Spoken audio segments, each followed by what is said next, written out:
तो बुलंदशहर का माहौल आपने देखा। ये खबरों में आगे बढ़ते हैं, बात चीन की कर लेते हैं। चीन सुपर पावर बनने का सपना लगातार देख रहा है और इस सपने को देखना कोई बुरा नहीं है, लेकिन इसके लिए साजिश रचना कहीं से भी सही नहीं हो सकता।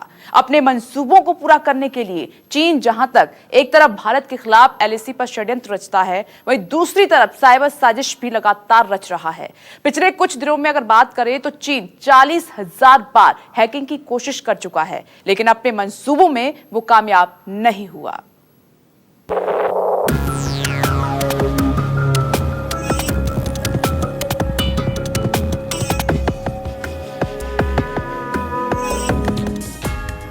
फरेबी फितरत और साजिश सोच वाले चीन ने सोचा नहीं होगा कि एलएसी पर भारतीय जवान और साइबर स्पेस पर पैनी नजर बनाए हुए भारतीय सुरक्षा एजेंसियों के अधिकारी उसकी नापाक हरकतों का मुंह तोड़ जवाब देंगे।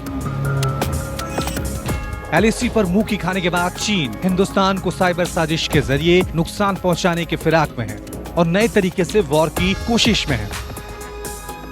साइबर की दुनिया के जानकारों के मुताबिक चीन के द्वारा भारतीय साइबर स्पेस पर 40,000 बार से ज्यादा अटैक हो चुका है, जो ये बताता है कि चीन भारत के खिलाफ हाइब्रिड वॉरफेयर की तैयारी में है। ज़्यादातर ये सब साइबर अटैक्स जो हैं या हैकिंग अटैक्स जो हैं वो चेंगडू एरिया, चाइना के चेंगडू एरिया से ओरिजिनेट हो रहे हैं। इसके साथ साथ ब्रॉडली इनको 3 कैटेगरी में बांटा जा सकता है। नंबर 1 टाइप ऑफ अटैक्स हैं जो कि डिनायल ऑफ सर्विस अटैक्स हैं। दूसरे टाइप के अटैक्स हैं जो कि इंटरनेट प्रोटोकॉल हाईजैकिंग अटैक्स हैं। और थर्ड टाइप के अटैक हैं वो है फिशिंग अटैक्स हैं। ये जो हमले हो रहे हैं ये पहले भी होते रहे हैं, ये पहले भी कंपनीज के नेटवर्क पे होते रहे हैं।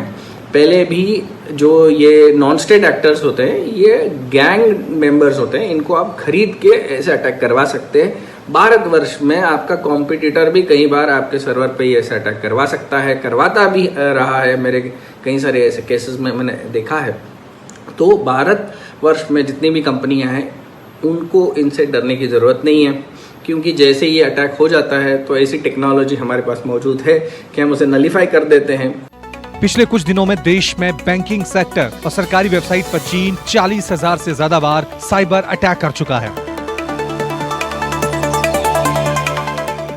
भारत में एक बड़ा साइबर अटैक हुआ है। पिछले 5 दिनों में देखा गया है कि 2 लाख से ज़्यादा बैंकिंग सेक्टर हो, सरकारी तंत्र हो या जो इंटरनेट से जुड़े हैं उन पर अटैक करने की कोशिश की गई है। वजह अकाउंट खाली करना हो, चोरी करना हो डेटा, या तमाम वो कोशिशें जिसके जरिए हैकर्स अपनी कोशिश लगातार करते रहते हैं। हालांकि एक एडवाइजरी सरकार द्वारा जारी की गई है कि ऐसे समय में जब हैकर्स जिस तरीके से कोशिश कर रहे हैं साइबर अटैक की, तो ऐसे में आपको भी सावधान रहने की काफ़ी ज़रूरत है।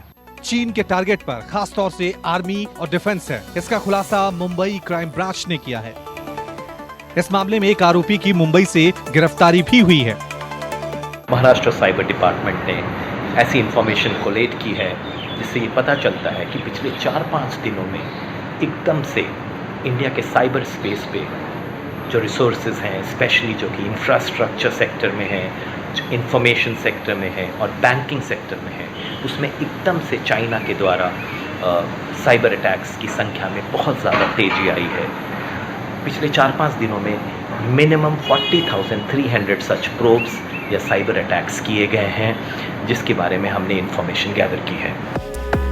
हाल ही में भारतीय एजेंसी CERT-IN ने भी एडवाइजरी जारी करके देश के लोगों को संभावित साइबर हमलों को लेकर आगाह किया।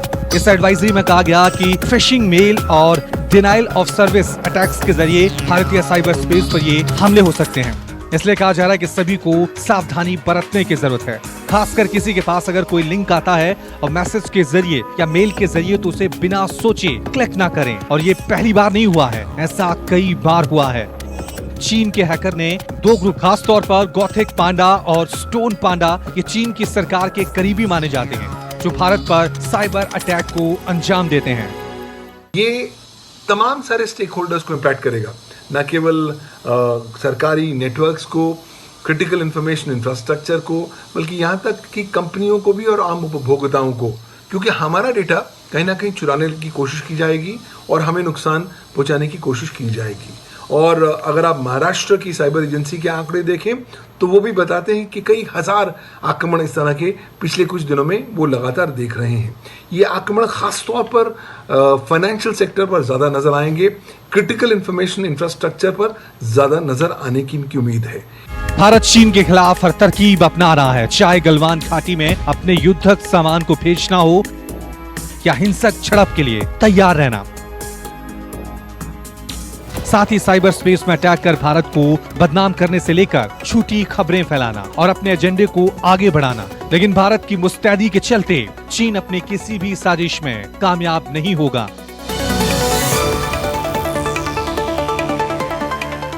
गए कुछ दिनों में इसमें काफी सारा अनइंस्टॉलेशन दिखाई दे रहा है, ऑब्जर्व हो रहा है। जो ऑनलाइन रिपोर्ट जनरेट हो रहे हैं इसमें काफी सारे इंडियन मोबाइल से खास करके ये ऐसे एप्लीकेशंस अनइंस्टॉल होते हुए दिखाई दे रहे हैं। तो इसमें कुछ रीजंस है, जिसमें फर्स्ट एंड फॉरमोस्ट रीजन है कि जो इंडियन इंटेलिजेंस एजेंसी है इन्होंने लगभग 52 एप्लीकेशंस की लिस्ट रिलीज की है जो कि एक पोटेंशियल रिस्क बता रहे हैं। ये बिकॉज ये एप्लीकेशंस का जो पर्पस है, ये पर्पस के अलावा ये कुछ डेटा चाइनीज सर्वर्स पे भेज रहे हैं। तो ऐसे दावा किया जा रहा है कि ये एप्लीकेशन स्पाइंग के लिए भी इस्तेमाल किया जा सकता है। चीन की इन्हीं चालों के चलते चीन के ऐप को भी लोगों ने यूज करना कम कर दिया है। रिपोर्ट के मुताबिक शॉर्ट वीडियो एंटरटेनमेंट प्लेटफॉर्म के तौर पर टिकटॉक के यूज में बड़ी कमी आई है। लोगों ने अब स्वदेशी ऐप को इस्तेमाल करना शुरू कर दिया है। लोगों ने भारतीय ऐप रोपोसो को यूज करना शुरू कर दिया है, जो टिकटॉक का एक बेहतर विकल्प है। पिछले कुछ दिनों में 5 करोड़ लोग इसे डाउनलोड कर चुके हैं। ये ऐप 2013 में डेवलप किया गया था। दिल्ली से राहुल प्रकाश और मुंबई से दीपक दुबे की रिपोर्ट, न्यूज़ 24। नमस्कार, मैं हूं मानक गुप्ता। अगर आपको हमारा ये वीडियो पसंद आया हो तो इसे लाइक और शेयर जरूर करें, और हाँ, हमें सब्सक्राइब और फॉलो करना ना भूलें ताकि आप देश और दुनिया की कोई खबर मिस ना करें। तो जुड़े रहिए हमारे साथ और देखते रहिए न्यूज़ 24।